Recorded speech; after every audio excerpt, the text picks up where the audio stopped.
బట్టతలతో బాధపడుతున్నారా? ఆధునితనమైన పద్ధతిలో హెయిర్ ట్రాన్స్ప్లాంటేషన్ చేయబడును. Face clinic, Hyderabad. నమస్తే, welcome to Suman TV news. నేను మీ సాయి. ఏపీ రాజకీయాలు రసవత్తరంగా మారాయి. రోజు రోజుకు ఒక పరిణామంతో ఆ టాపిక్ అయితే మారుతున్నాయి.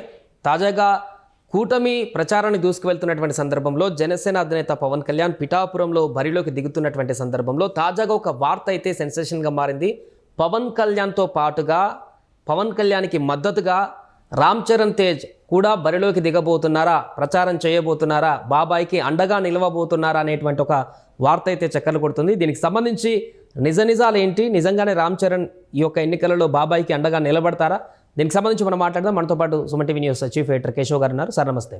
నమస్తే సార్, పవన్ కళ్యాణ్కి రామ్ చరణ్ బాసటగా నిలిచేటువంటి అవకాశం ఉందా ఈ ఎన్నికలలో? బయటికి వినపడుతున్నటువంటి వార్తలలో వాస్తవం ఎంత? అంటే ఒకటి క్లియర్ పిక్చర్ ఏంటంటే పవన్ కళ్యాణ్తో మెగా ఫ్యామిలీ మొత్తం ఉంటుంది.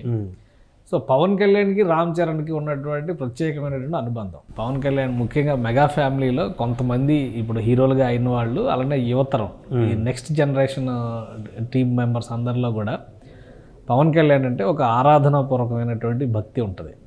ఇప్పుడు సాయిధరం తేజ్ ఉన్నాడు, ఆయన ఒక గురువు అనేటువంటిది ఆయన బహిరంగంగానే చాలా సందర్భాల్లో మాట్లాడి, అలానే ఆయనకి యాక్సిడెంట్ అయినప్పుడు పవన్ కళ్యాణ్ రియాక్ట్ అయినటువంటి విధానం, హాస్పిటల్లో చూసుకుంటున్నటువంటి పరిస్థితి.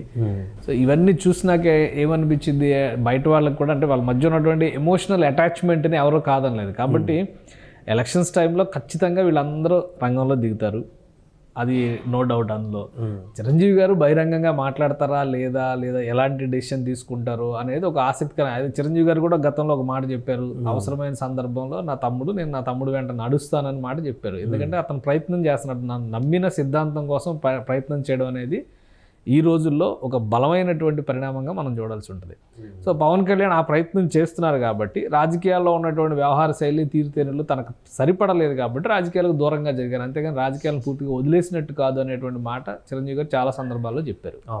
ఆయనే కాదు, అల్లు అర్జున్తో సహా మెగా ఫ్యామిలీలో అందరూ కూడా పవన్ కళ్యాణ్కి అండగా కూటమిలో ఇప్పుడు నడుస్తున్నటువంటి కూటమి రాజకీయ నేపథ్యంలో అండగా నిలిచేటువంటి అవకాశం చాలా స్పష్టంగా కనిపిస్తుంది. అంటే బ్యాక్ ఎండ్ లో రామ్ చరణ్ చేయబోయే యాక్టివిటీ ఏంటి అంటే, రామ్ చరణ్ గతంలో కూడా పవన్ కళ్యాణ్ 2019 ఎలక్షన్స్ సమయంలో కూడా ఆయన క్యాన్వాసింగ్కి సంబంధించి, ప్రచారానికి సంబంధించినటువంటి వ్యూహాలు కానీ, ప్రచారానికి సంబంధించినటువంటి పరికర సంపత్తిని సమకూర్చడంలో కానీ చాలా కీలకమైనటువంటి పాత్ర రామ్ చరణ్ పోషించాడు.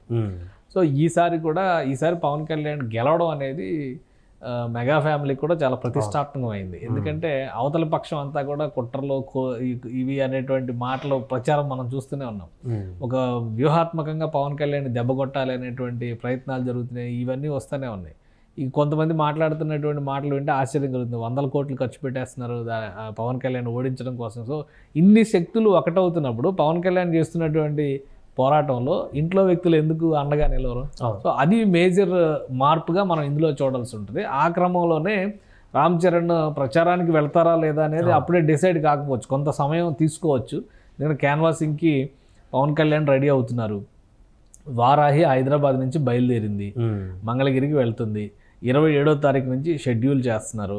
ఈలోపు ఎక్కడెక్కడ పోటీలో ఉన్నారు జనసేన పార్టీ బరిలో నిలుపుతున్నటువంటి నియోజకవర్గాలు, అలానే కూటమిలో కీలకమైనటువంటి నాయకులు నియోజకవర్గాలు.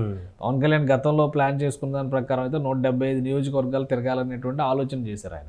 ఇప్పుడు సమయం కూడా ఎక్కువ ఉంది కాబట్టి యాత్రలు చేయడానికి ఇంకా వెసులుబాటు ఎక్కువ దొరుకుతుంది. సో పవన్ కళ్యాణ్ ఒక పటిష్టమైనటువంటి ప్రచార ప్రణాళికను సిద్ధం చేసుకుంటున్నారు. దానిలో భాగంగానే వారాహిని రప్పిస్తున్నారు. ఈ మంత్ 27 అంటున్నారా? ఈ నెల 27 అంటే రామ్ చరణ్ బర్త్డే కూడా ఉంది అదే రోజు ఒక సెలబ్రేషన్. అంటే already Ram Charan birthday count down కూడా మొదలు పెట్టారు, చాలా కార్యక్రమాలు కూడా చేస్తున్నారు. అదే వేదిక కాబోతుంది. ఇక్కడ జరగబోయేది ఏంటంటే, రామ్ చరణ్ ఎందుకు మద్దతుగా నిలవబోతున్నారు అనేటువంటి మాట అంత క్లియర్ గా చెప్పగలుగుతున్నాం అంటే, 10 days to go అనేటువంటి క్యాంపెయిన్ 10 రోజుల నుంచి చేస్తున్నారు. అంటే 4 రోజుల నుంచి మొదలైపోయింది. రామ్ చరణ్ పుట్టినరోజు సందర్భంగా అభిమానులు, సేవా సంఘాలు ఇవన్నీ కూడా చేయడం, యాక్టివిటీ చేయడం అనేది సహజంగా జరిగేటువంటి ప్రక్రియ. ఈసారి ఉన్నటువంటి ఎలక్షన్ క్యాంపెయిన్, ఎలక్షన్ వాతావరణాన్ని దృష్టిలో పెట్టుకుని రామ్ చరణ్ అభిమాన సంఘాలు మరింత యాక్టివేట్ అవుతున్నాయి. అలానే బహుశా 1-2 రోజుల్లో విజయవాడ కేంద్రంగా ఒక మీటింగ్ జరగబోతుంది అనేటువంటి సమాచారం కూడా వస్తుంది. కాబట్టి వీళ్ళందరూ కూడా పొలిటికల్గా జనసేనతో కలవబోతున్నారు. లాస్ట్ టైం చిరంజీవి అభిమాన సంఘం, రామ్ చరణ్ అభిమాన సంఘం జనసేన పార్టీకి అండగా నిలవాలనేటువంటి ఒక ప్రకటన క్లియర్గా చేసినాయి. సో ఇప్పుడు కూటమి తరపున వీళ్ళందరూ ఎక్కడున్నా కానీ కూటమికి బాసటగా నిలవాలనేటువంటి సంకేతం ఇవ్వబోతున్నారు. ఈ క్రమంలో రామ్ చరణ్ కూడా ప్రచారానికి వచ్చినా ఆశ్చర్యపోవాల్సినటువంటి అవసరం లేదు.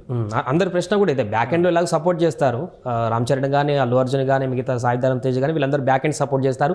అభిమానులు అయితే ప్రత్యక్షంగానే సపోర్ట్ చేస్తారు. కానీ ఈసారి మీరు చెప్పిన దాని ప్రకారం అయితే ప్రత్యక్షంగా సభలలో పాల్గొంటారా, ప్రచారం నిర్వహిస్తారా, ఇనిషియేట్ తీసుకుంటారా? రాజకీయ సభలకి అంటే గతంలో చేశారు. ప్రజారాజ్యం పార్టీకి అందరూ ఒక పెద్ద ట్రైన్ వేసుకుని వైజాగ్ దాకా, అనకాపల్లి దాకా వెళ్ళారు. అప్పుడు రామ్ చరణ్ వెళ్ళారు, అల్లు అర్జున్ వెళ్ళారు, మొత్తం శిరీష్ వెళ్ళారు, అందరూ ఆ ఫ్యామిలీ అంతా కూడా, వరుణ్ వెళ్ళారు, వీళ్ళందరూ కూడా వెళ్ళినటువంటి పరిస్థితి మనం అప్పుడు చూసాం.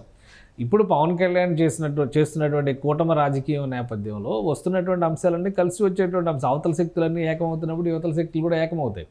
సో ఎన్నికల ప్రచారంలోకి నేరుగా వెళ్ళి మాట్లాడతారా లేదా ఒక వీడియో రిలీజ్ చేసినా సరిపోదు. అప్పటి పరిస్థితులు, అప్పటి టెక్నాలజీ వేరు, ఇప్పుడు ఉన్నటువంటి టెక్నాలజీ వేరు కదా. సో ఆయన ప్రత్యక్షంగా వెళ్ళాల్సిన అవసరం ఉంటుందా అంటే ఇప్పుడు ఒక హీరోగా ఒక పీక్ స్టేజ్లో ఉన్నారు. సో అలాంటి సమయంలో రాజకీయపరమైనటువంటి అంశాల్లో, అంటే రాజకీయపరమైన అంశాలు అంటే ఎన్నికలకు మద్దతుగా ప్రకటించడం అనేది పెద్ద నేరం ఏం కాదు. అది ఇప్పుడు రాజకీయం చేస్తే నేరం. సినిమా ఇండస్ట్రీలో ఒక పెద్ద హీరోగా ఉన్నప్పుడు తన అభిప్రాయం తను చెప్పాడు. తమిళనాడులో అయితే అందరు ప్రకటిస్తూ ఉంటారు, అందరూ వచ్చారు కదా, ఆల్రెడీ రాజకీయ పార్టీనే పెట్టాడు కదా విజయ్. ఈసారి ఎలక్షన్స్ లో, లోక్సభ ఎలక్షన్స్ లో బరిలో దిగకపోయినా కానీ అసెంబ్లీ ఎలక్షన్స్ ప్లాన్ చేస్తున్నారు 2027 కానీ అనౌన్స్మెంట్ చేశారు కదా.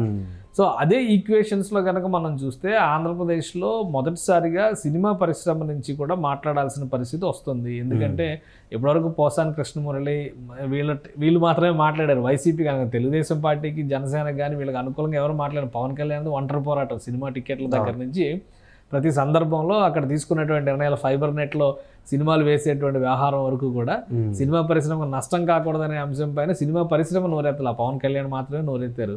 1-2 సందర్భాల్లో సినిమా టికెట్లకు సంబంధించినటువంటి విషయాల్లో చిరంజీవి గారు ఒక డిప్లొమాటిక్గా వెళ్ళి ఆయన కలిసి రిక్వెస్ట్ చేసినటువంటి పరిస్థితులను కూడా మనం చూసాం. కాబట్టి ఇండస్ట్రీ ఇప్పుడు వాయిస్ విప్పొచ్చు.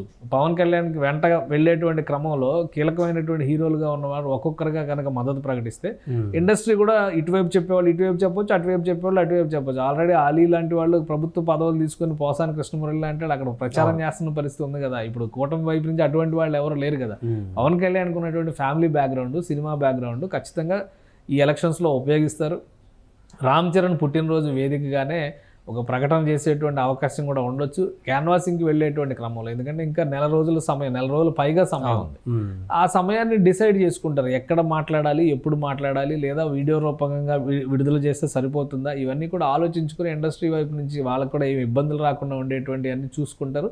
కానీ ఫ్యామిలీ బాండింగ్, ఫ్యామిలీ ఇంటిగ్రిటీని మాత్రం ఈసారి తెలుగు ప్రజలకి, ముఖ్యంగా ఆంధ్రప్రదేశ్లో ఉన్నటువంటి ప్రజలకైతే మెగా ఫ్యామిలీ చూపించే అవకాశాలు పుష్కలంగా కనిపిస్తున్నాయి. Right sir. సో మొత్తానికి అది ఈసారి పవన్ కళ్యాణ్ వెంట రామ్ చరణ్ రాబోతున్నారనేటువంటి ఒక చర్చ అయితే కొనసాగుతుంది. దానికి సంబంధించి జరుగుతున్నటువంటి కార్యక్రమాలు కానీ ఈ యొక్క సంఘటనలన్నీ కూడా ఆద్యం పోస్తున్నాయి. చూడాలి మరి 27 తర్వాత దీనికి సంబంధించి బహిరంగంగానే ఏమన్నా ఒక దీనికి సంబంధించినటువంటి వార్త బయటకు వస్తుందా, లేదంటే అలానే బ్యాక్ ఎండ్లో ఎప్పట్లాగానే బ్యాక్ ఎండ్లో సపోర్ట్ చేస్తారనేది మాత్రం చూడాల్సిన అవసరం ఉంది.